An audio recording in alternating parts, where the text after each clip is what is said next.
प्रेम से बोलिए दशा माता की जय। चौथे दिन की सुबह जब माता की कृपा का दिव्य प्रकाश हर कोने में फैलता है, तब घर में सुख शांति और समृद्धि का आगमन होता है। दशा माता जिनकी दिव्य कृपा से बिगड़ी हुई परिस्थितियां भी सुधर जाती है, अपने आशीर्वाद से परिवार को हर प्रकार के संकट से मुक्त करती है। चौथे दिन की यह पावन कहानी सुनने से मन में दशा माता के प्रति श्रद्धा और आशा का संचार होता है, जिससे घर में माता की अनंत कृपा बनी रहती है। आइए प्रिय श्रोताओं, आज की इस पावन कथा को श्रद्धा से सुने और दशा माता की कृपा से अपने जीवन में बरकत, सुख और समृद्धि का स्वागत करें। एक बार एक साहूकार था। उसके परिवार में 5 बेटे थे, उनकी बहुएं थी और एक पुत्री थी। पुत्री का विवाह हो चुका था, किंतु उसका गोना अभी बाकी था। इसी कारण वह भी अपने माता पिता के घर में ही यानी अपने मायके में रह रही थी। एक दिन साहूकार की पत्नी दशा माता का डोरा ले रही थी। उसकी बहू ने भी डोरे लिए। बहुओं ने अपनी सास से पूछा, माँ जी क्या ननद जी के लिए भी डोरा लेना है? सास ने कहा, हाँ लेना है। तब बहुएं कहने लगी, माँ जी उनकी तो विदाई होने वाली है, अगर व्रत से पहले ही उनकी विदाई होगी तब क्या होगा? सास ने शांत स्वर में कहा, मैं व्रत का सारा सामान साथ में रख दूंगी, तब वह अपने ससुराल में जाकर पूजा कर लेगी। ऐसा ही हुआ। कुछ ही दिन में बेटी को उसकी ससुराल से लेने के लिए उसका पति आ गया। माँ ने बेटी को विधि पूर्वक विदा कर दिया और उसकी पालकी में दशा माता की पूजा का सारा सामान भी रखवा दिया। बेटी जब अपने ससुराल पहुंची तो उसे घर के आंगन में गलीचा बिछाकर बिठाया गया। आसपास की महिलाएं नई नवेली बहू को देखने के लिए आने लगी। सब उसकी सुंदरता की और उसके गहने कपड़ों की प्रशंसा करने लगे। तभी उन्हीं महिलाओं में से किसी की नजर उसके गले में बंधे डोरे पर पड़ गई। वह कहने लगी, बहू की माँ तो बड़ी टोटके वाली है। उसकी यह बात सुनकर सबकी नजरें बहू के गले में पड़े हुए उस डोरे पर पड़ गई। सारी महिलाएं डोरे के बारे में अपनी अपनी राय देने लगी। शाम को सास, ननद, देवरानी, जेठानी और घर की बाकी सारी स्त्रियां भी उसी डोरे के बारे में बातें करने लगी। सब डोरे की बुराई कर रही थी, उसकी निंदा कर रही थी। सुबह से शाम तक डोरे के बारे में ऐसी बातें सुनते सुनते बहू का दिमाग खराब हो गया। आखिरकार उसने गुस्से में आकर उस डोरे को अपने गले से उतार दिया और उसे जलती हुई आग में डाल दिया। जैसे डोरा आग में गिरा और जलने लगा, उसी क्षण पूरे घर में आग लग गई। आग इतनी भयंकर थी कि घर में रखा हुआ जितना भी सामान था सब आग की भेंट चढ़ गया। घर के सभी लोग अपनी अपनी जान बचाने के लिए किसी तरह घर से बाहर आ गए। घर में अब केवल नई बहू और उसका पति ही रह गए थे। बाकी सभी लोग बाहर भाग चुके थे। घर का सारा सामान जलकर राख हो चुका था। अब घर में न खाने के लिए अन्न बचा था और न पहनने के लिए कपड़े। ऐसी विपत्ति में दोनों पति पत्नी बहुत दुखी हो गए। इसलिए उन्होंने गांव छोड़कर कहीं और जाकर कामकाज ढूंढने का निश्चय किया। दोनों पति पत्नी गांव से निकल पड़े और चलते चलते आगे बढ़ते रहे। चलते चलते वे उसी गांव में पहुंच गए जहां की वह लड़की यानी बहू पहले रहती थी। लड़की ने अपने पति से कहा, तुम यहाँ बाहर झोंको, मैं भी कोई काम ढूंढती हूँ। पत्नी की बात मानकर उसका पति वहीं बाहर झोंकने का काम करने लगा और वह लड़की खुद एक कुएं के पास जाकर बैठ गई ताकि शायद उसे भी कोई काम मिल जाए। वह चुपचाप वहीं बैठी रही और मन ही मन सोचने लगी कि कैसे एक छोटी सी भूल के कारण उसके जीवन में इतनी बड़ी विपत्ति आ गई। लेकिन उसे यह भी विश्वास था कि दशा माता की कृपा से एक दिन उसकी बिगड़ी हुई दशा अवश्य सुधरेगी। और इसी विश्वास के साथ वह धैर्य से बैठकर अपने भाग्य के बदलने की प्रतीक्षा करने लगी। उस कुएं पर पूरे गांव की स्त्रियां पानी भरने आया करती थी। उसी समय उस लड़की की भी भाभियां भी कुएं पर पानी भरने आई, लेकिन उन्होंने अपने ही ननद को पहचाना ही नहीं। वह उस लड़की से बोली, तुम तो किसी अच्छे और भले घर की लड़की लगती हो, अगर तुम कोई काम करना चाहती हो तो बताओ। लड़की बोली, काम तो मैं कर लूंगी, लेकिन मैं कोई छोटा काम नहीं करती।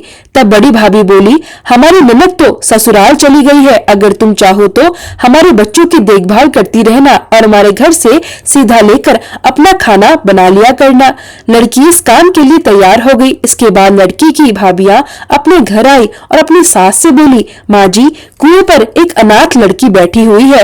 वह हमारे घर पर रहने और बच्चों की देखभाल करने को तैयार है। अगर आप कहें तो हम उसे अपने घर पर रख लें। सास ने कहा, खुशी से रख लो, लेकिन आपस में झगड़ा मत करना। सारी बहुएं इस बात पर राजी हो गई। वह फिर से कुएं पर गई और उस लड़की को अपने साथ घर ले आई। अब वह लड़की अपने ही भतीजे और भतीजियों की देखभाल करने लगी और वहीं रहकर अपना जीवन बिताने लगी। एक दिन दशा माता का डोरा लेने का अवसर आया। सास के कहने पर सारी बहुओं ने डोरा लिया। बहुओं ने सास से पूछा, माँ जी, क्या इस लड़की के लिए भी डोरा लेना है? सास ने कहा, हाँ ले लो। तब बहुएं बोली, माँ जी, इसी तरह आपने ननद जी के लिए भी डोरा लिया था, लेकिन पूजा से पहले ही उनकी विदाई हो गई। अब आप इस लड़की को भी डोरा दिलाना चाहती हो। अगर यह भी पूजा करने से पहले ही चली गई तो क्या होगा?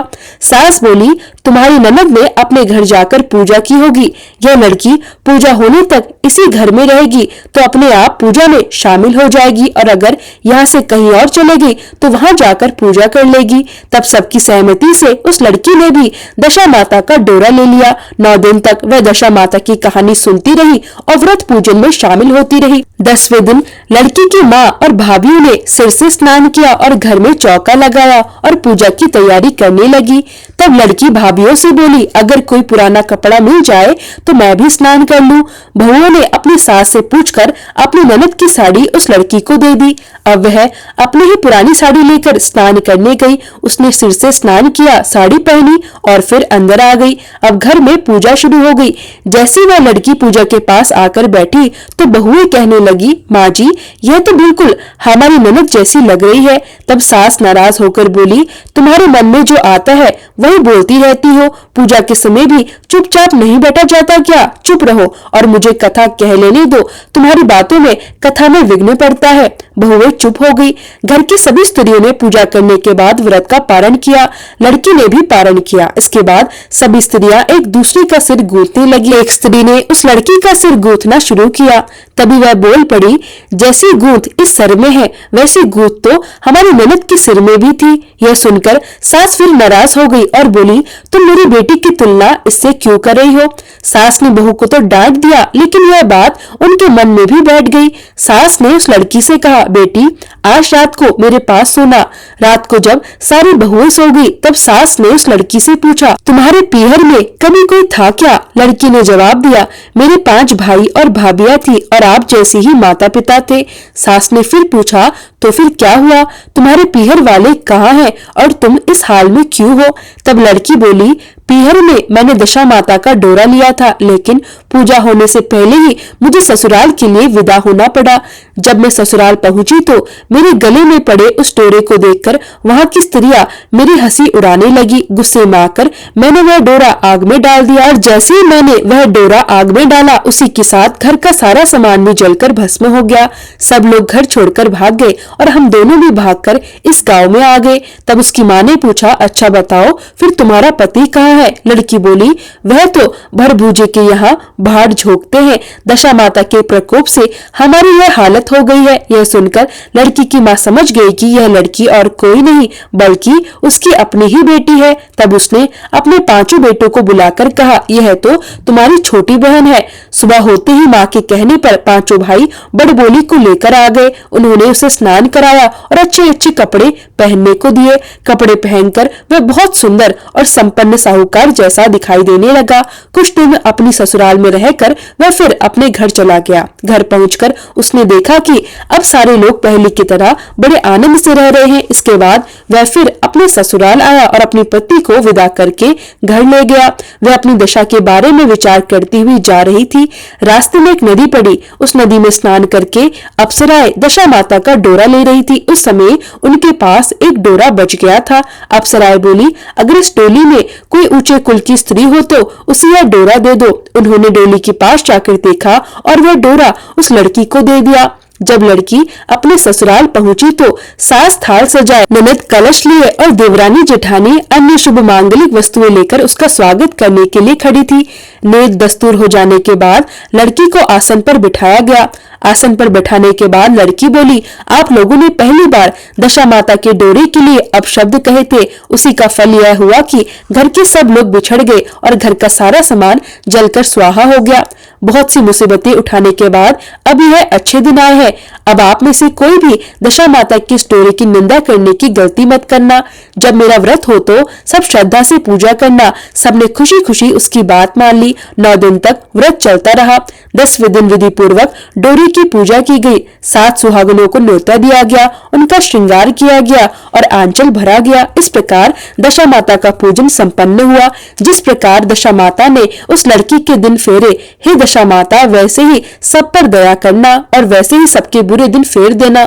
सभी मिलकर प्रेम से बोलिए दशा माता की जय। कहानी को अंत तक सुनने के लिए आप सभी का बहुत बहुत आभार। अगले दिन की कहानी भी हमारे चैनल पर अवश्य सुनिए।